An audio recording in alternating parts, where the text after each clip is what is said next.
Olá, sejam muito bem-vindos a mais uma temporada do Bate-Papo Literário. Este ano o programa completa 8 anos de existência e nessa trajetória nós já tivemos a honra de entrevistar mais de 300 pessoas ligadas ao universo cultural e literário. Gente, olha esses números. Nunca imaginei que chegaríamos tão longe. E este ano nós temos uma novidade, que é o quadro Um Instante na Estante, em parceria com a editora Vitelli Publisher. E para apresentar o quadro, teremos duas apresentadoras muito especiais. A influenciadora literária Estelinha Torelli, que aliás já foi entrevistada aqui no nosso programa, e ela vai trazer dicas de leituras infanto-juvenis para incentivar as crianças a se apaixonarem cada vez mais pelo mundo dos livros e da imaginação. E a jornalista Priscila Almeida, que vai trazer resenhas literárias de livros para o público jovem e adulto, porque a leitura é essencial em qualquer idade. E o bate-papo literário desta temporada estreia com o professor e escritor João Zaleski Neto.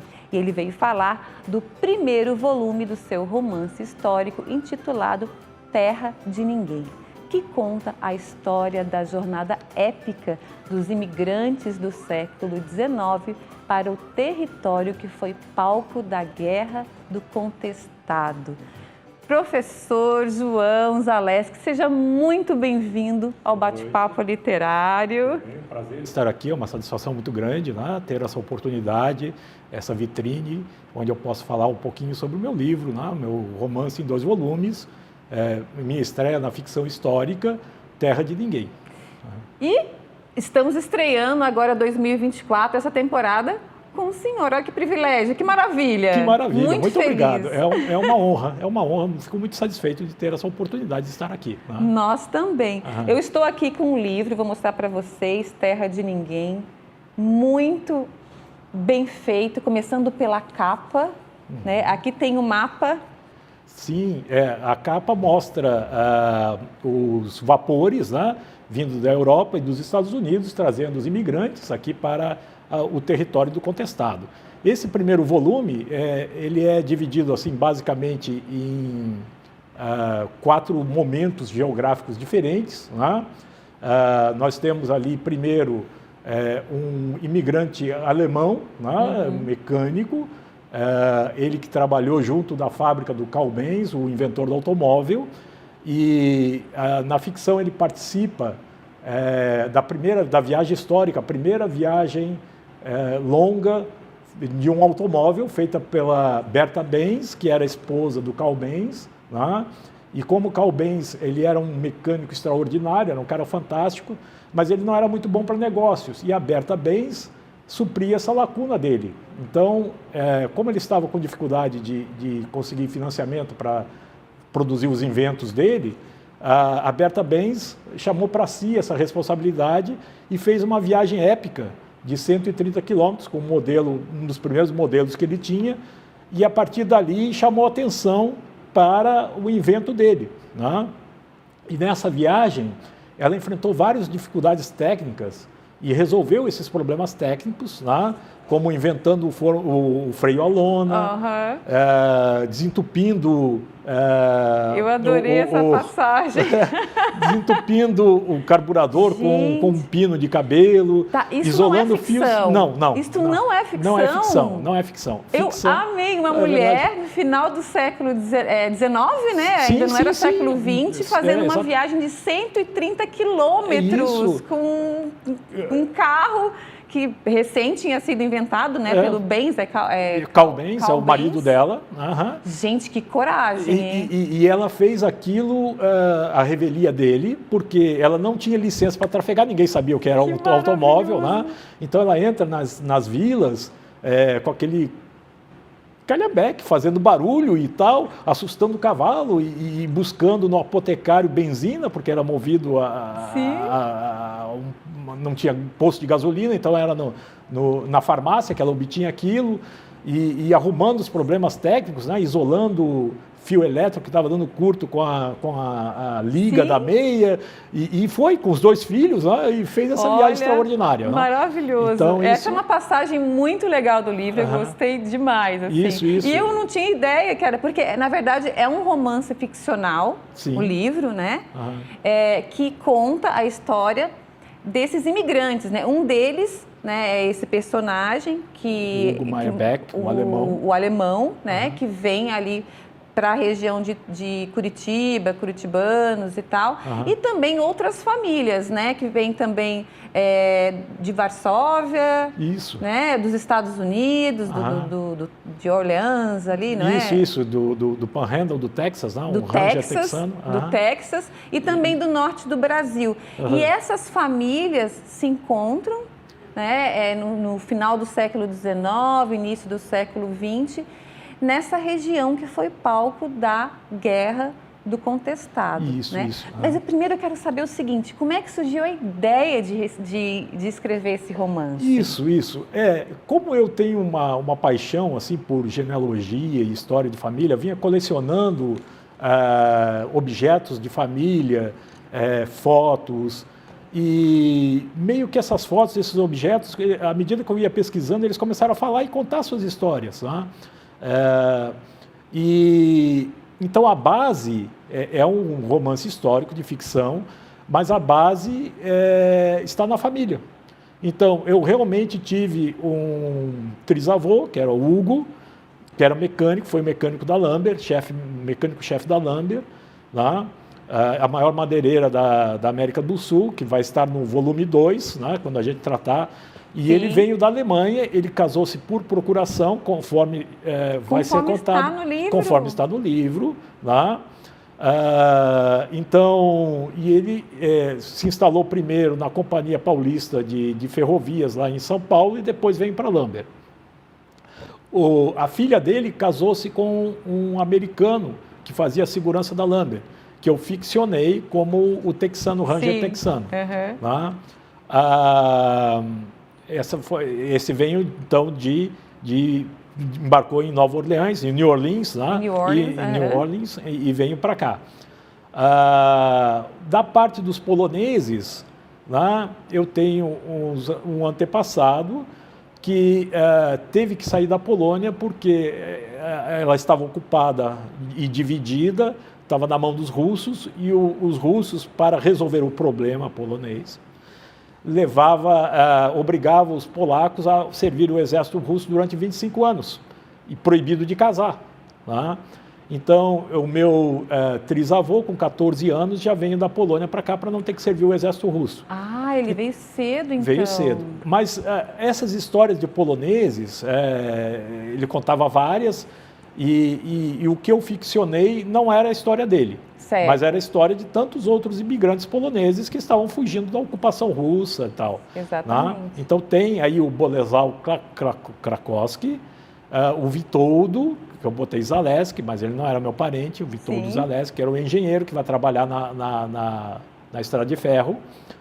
E aí suas famílias, né? O padre Jan Kocholski, que também vem de Varsóvia, é um personagem histórico, né? Que vem de Varsóvia também, né? E ele era alguém que se esforçou muito para se formar padre, que era um homem do campo, e quando ele vem para o Brasil, ele quer ajudar esses colonos, né? A manter as tradições polonesas, a aprenderem a cultivar melhor e tal. Então ele também vem para o Contestado, para a região do Contestado. A gente vai fazer um pequeno intervalo. Na volta, eu quero que você me fale um pouquinho desse processo de pesquisa, que é muito interessante, tá bom? Ok, obrigado. Não saiam daí que a gente volta já já.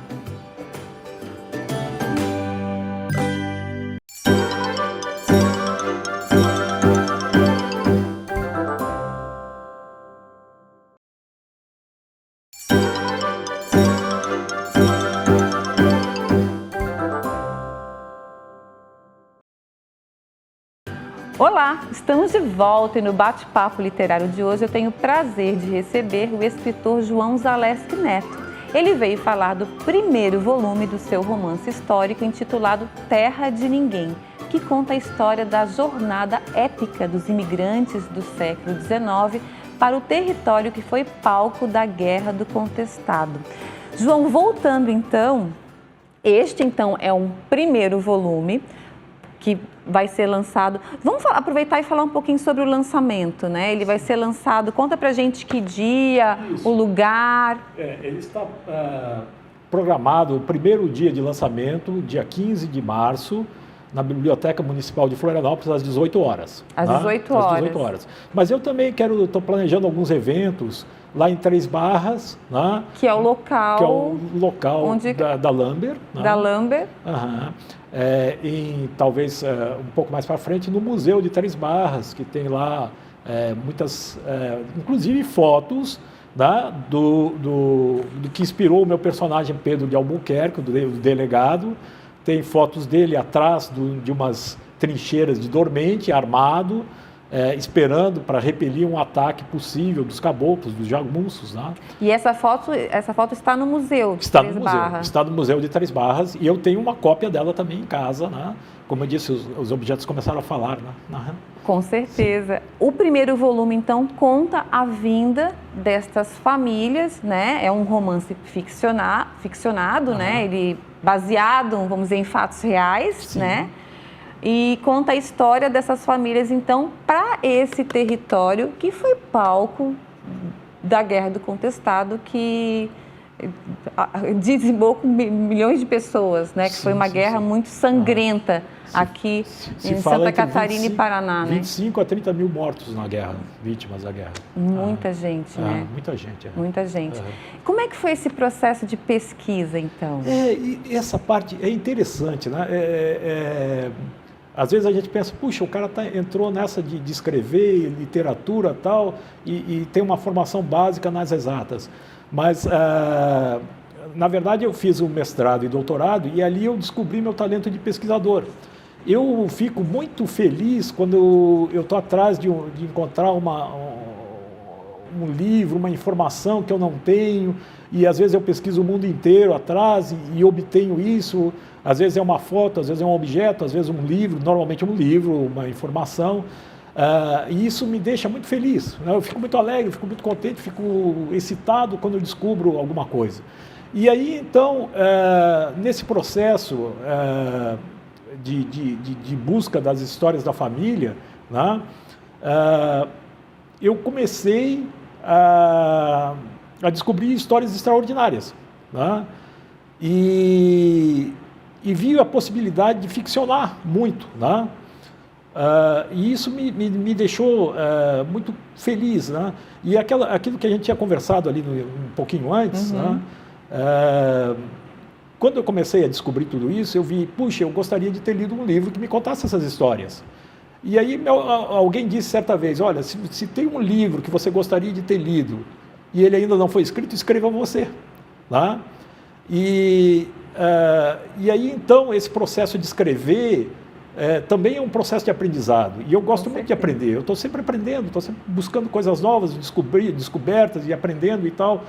Então, tudo isso se canalizou. O meu gosto pela pesquisa, a excitação que eu tenho quando eu descubro uma coisa nova, a vontade de ler um livro sobre os imigrantes, sobre o território contestado, sobre essa guerra que quase ninguém fala. Né? Muito se fala sobre Canudos e tal, já se fez série sobre Canudos, mas não se fala da guerra do contestado. E durou o quê? Uns 4 anos, né? De 1910?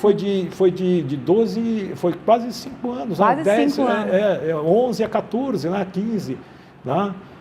Quando terminou efetivamente com o Bonifácio Papudo se entregando e tal, e sendo morto na cadeia. Então tem muita... uma história que não foi contada. Né? Muito pouco conhecida, também, né? Pouco conhecida. E também o episódio da Lamber, a Lamber, que vai ser mais explicitada no segundo volume, né? Ela era super moderna, ela tinha a vila da Lamber, contava para os seus funcionários, as casas tinham aquecimento, contavam com suprimento de madeira fornecida pela companhia, elas tinham o primeiro cinema da América do Sul do Brasil, depois de São Paulo, o primeiro cinema era aqui na Lamber. em Três Barras, né? Lá tinha uma coisa curiosa, que era a fogueira que nunca se apaga. Como tinha muitas aparas de madeira, eles lançavam numa fogueira e aquela fogueira queimava 24 horas por dia e tal, e o pessoal ia na festa de São João, então já tinha fogueira pronta. Era uma coisa moderna, né? Ao mesmo tempo, ela tinha a contraparte é que hoje, com o conhecimento que a gente tem hoje, foi uma depredação da natureza, né? Nossa, a Lambert, pela pesquisa que eu fiz quando eu li o livro, porque é legal que o livro te instiga a procurar também, a conhecer um pouco mais desse universo que a gente não conhece tanto, né? Sim. Aí esse capitalista, que é o Percival Farquhar, que veio para cá, né, na companhia Railroad, né, de Company, é isso? Railroad, São Paulo, Rio Grande do Sul, Railroad Company. Eu acho que Brasil, é isso, né? E depois a Brasil Colonization Lumber. Era uma madeireira que extraía madeira ali daquele território e extraiu... Ele era um grande... tinha uma capacidade de alavancar financiamento muito grande. Ele construiu um império capaz de rivalizar com Matarazzo e isso provocou muito ciúme, né? E existem possibilidade de que ele tenha feito negócios aí não muito lícitos, né? Mas o fato é que ele conseguiu do governo o direito de explorar as terras ao longo do eixo da ferrovia Rio-São Paulo, que ninguém, desculpe, Rio-São Paulo, São Paulo, Rio Grande do Sul, tá? Ao longo do eixo, 15 quilômetros, e ali ele viu que tinha muitas imbuias, araucárias, que eram madeiras nobres, e ele disse, negociante lá, conseguiu, não se sabe bem como, o direito de explorar aquilo. E quando ele começou a explorar, começou a expulsar aquelas pessoas que viviam ali da erva mate, de extração, e além disso, muitos coronéis, donos de algumas terras ali que tinham títulos de propriedade, como o território era contestado, o Estado reconhecia o título, por exemplo, uma família tinha o título do Paraná, o vizinho já tinha o título de Santa Catarina. Então aquilo era confuso, ninguém sabia quem tinha propriedade. Criou uma situação que levou à guerra. Conflito. A gente vai ter que fazer um pequeno intervalo, mas a gente volta falando um pouco mais deste volume, mas já aguçando o pessoal para o próximo, que conta bastante essa história também. Perfeito. E com um quadro, um instante na estante. Não sai daí que a gente volta já já.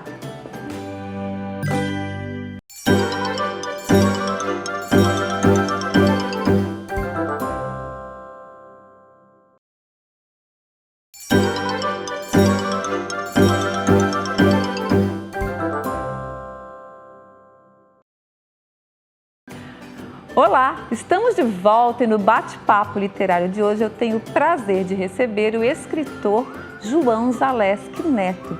E ele veio falar do primeiro volume do seu romance histórico intitulado Terra de Ninguém, que conta a história da jornada épica de famílias de imigrantes do século XIX para o território que foi palco da Guerra do Contestado. E nós vamos começar esse terceiro bloco com o nosso novo quadro, Um Instante na Estante, trazendo uma dica fofíssima da Estelinha Torelli. Vejam só.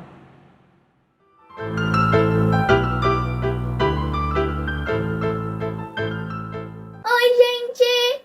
Meu nome é Estela Torelli e hoje eu trago para vocês o livro A Grande Conquista de Bonnie, da editora Vitelli Publisher. Esse livro fala de Bonnie, um coelhinho muito esperto que adorava comer cenouras, gostava muito da natureza e amava ter os animais por perto. Certo dia, Bonnie começou a sentir umas formiguinhas na sua barriga e, quando se deu conta, estava todo molhado. Intrigado, foi questionar ao seu papai amado.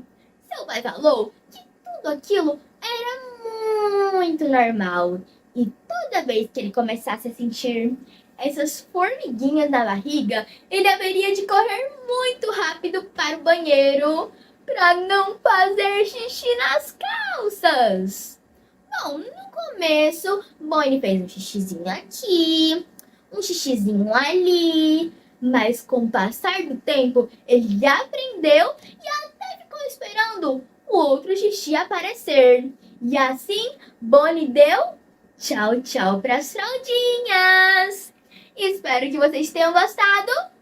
Um beijo da Estelinha.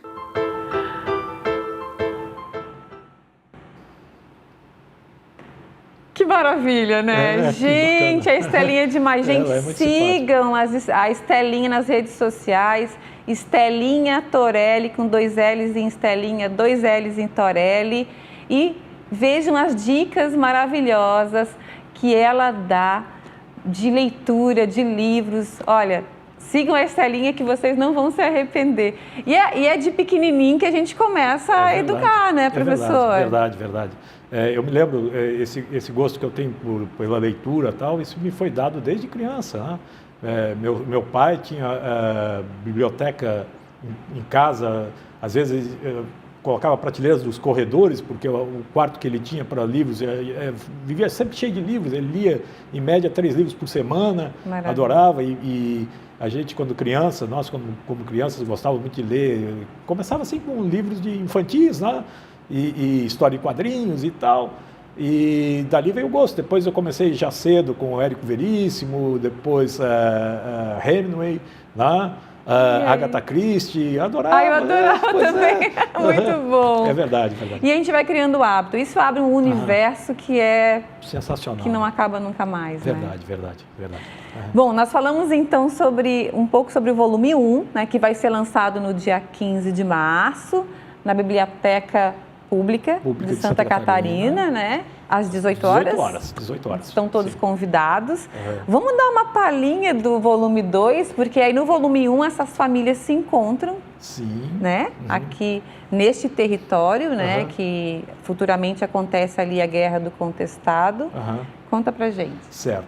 O volume 2, né, que já está na fase de revisão literária, ele está dividido basicamente em 3 partes, né? A primeira parte é a parte da construção da ferrovia, onde se encontram, então, vindo lá do exterior, o Witold Zaleski, que é o engenheiro formado lá na Polônia, e vai trabalhar na construção de túneis, no assentamento de trilhos. E o que faz a segurança, como o território era um território contestado, os governos não se preocupavam em fazer segurança, a segurança era privada. E estava na mão do texano, do ranger texano, né? Brian Stewart. E ali eles se conhecem. Então essa é a primeira parte, existem vários episódios, acidentes de trabalho, enchentes, derrubando pontes e tal. Depois, concluída a ferrovia, há uma grande festa, inauguração e tal. Se parte para a exploração, a segunda etapa do projeto de desenvolvimento do Percival Facquard era explorar a madeira, ele não, né, capitalista, claro. Queria, e desses 15 quilômetros que tinha ao longo do eixo da ferrovia, e ele começou a extrair essas madeiras e processar na Lumber, ali em 3 barras, né, Lumber Colonization Company, né? Então ele precisa de pessoas qualificadas, e trouxe gente do mundo inteiro. A Lumber era uma torre de Babel, tinha pessoas da Polônia, tinha ucranianos, alemães, né? Tinha gente do mundo inteiro, americanos, vários, né? Mas era muito avançado, a estrutura que eles tinham avançado para o padrão da época, como a gente já debateu, e ali se dá esses episódios que já tinha eclodido o combate de Irani, onde foi o momento inicial do conflito do contestado, né? E ele se vê envolvido disso aí. A história realmente narra o ataque dos caboclos, dos jagunços, a sede da Lumber em Calmon. Certo. Eles não chegaram a atacar a Lumber em 3 barras porque era muito forte, né? A segurança lá era muito robusta. Mas eles se precaveram, né? Como eu disse, havia fotos ali do delegado de 3 barras atrás de uma trincheira de dormentes, armado, para repelir um possível ataque. Então, essa é a parte da guerra, da parte da Lumber e depois que envolve a guerra, que é a terceira parte do livro. Então, o livro consiste em 3 partes: a construção da ferrovia, a parte da exploração da madeira, né? Sim. Em dimensões colossais para a época, com uma estrutura maravilhosa para a época também, mas tudo feito, hoje em dia você tem a motosserra, naquela época era aquelas serras de vai e vem no feijão, como a gente diz na gíria, né? E depois a guerra propriamente dita, né? Que ceifou aí quase 30 mil vidas. Gente, olha, para quem gosta de romance histórico, não pode deixar de ler. Eu li o primeiro volume, professor, eu acho que eu li, sei lá, acho que em 2 dias, porque a gente começa a ler, não dá vontade de parar. O livro está muito bem escrito, Obrigado. Muito bem escrito. Ele te convida à leitura mesmo. Estou muito curiosa já para o segundo volume, já convido para voltar para falar do segundo. Sim, eu acho que final de abril, maio, eu acho que a gente já consegue ter um pré-lançamento. Tá certo, então, ó, um ótimo lançamento, então. Certo. E parabéns, muito sucesso. Muito obrigado, doutora Renata Dalbó, pela oportunidade. Eu fico muito feliz aqui de estar de volta aqui em Tubarão, na universidade que eu comecei a lecionar há 32 anos atrás. Comecei minha carreira de professor aqui. Né? Tenho um carinho muito especial por essa cidade e minha mãe é lagunense, né? E as próximas histórias que eu estou planejando aí mais para frente vai envolver aqui Laguna, vai envolver Imaruí. E tem muita história para contar, não me falta história para contar. E que bom escritores que queiram contar a nossa história, né? Sim, isso é muito bacana. Para as próximas gerações, para que as histórias não morram, né? E eu conversei hoje com o escritor João Zaleski Neto. Mas antes de terminar o programa, quero fazer um agradecimento especial aos parceiros do Bate-Papo Literário. Eu quero agradecer ao Estúdio Morgana Anacleto, especializado em sobrancelhas e beleza, a Academia Toia, que há 44 anos mantém o nosso corpo em movimento, e a editora Vitelli Publisher, que ajuda a escrever a história de quem escreve suas histórias. E o Bate-Papo Literário está no ar aqui na UniTV-SC. Mas você também pode assistir o programa pelo canal no YouTube chamado Bate-Papo Literário com Renata Dalbó. Vá lá e inscreva-se. Muito obrigada pela companhia de vocês e espero todos novamente no nosso próximo Bate-Papo Literário. Até lá!